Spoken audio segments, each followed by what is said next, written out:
Information about Ramadan. Ramadan is a month whose beginning is mercy, its middle is forgiveness, and its end is ransom from the fire.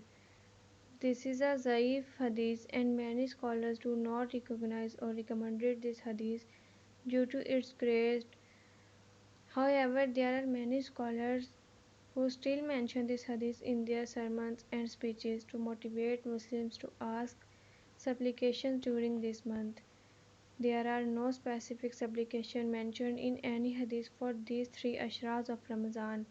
However, many scholars have suggested some supplications for 3 ashras of Ramadan. Dua of first 10 days of Ramadan, First Ashra Dua or Ramadan.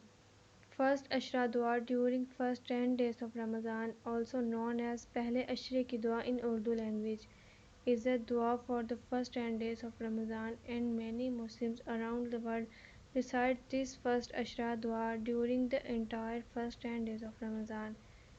Ya Hayyu Ya Qayyum Birahmatika Astaghith. O ever living, the last everlasting, I seek your help through your mercy. Ramadan First Ashra Dua is self-explanatory, and we are asking for Allah's mercy through this supplication.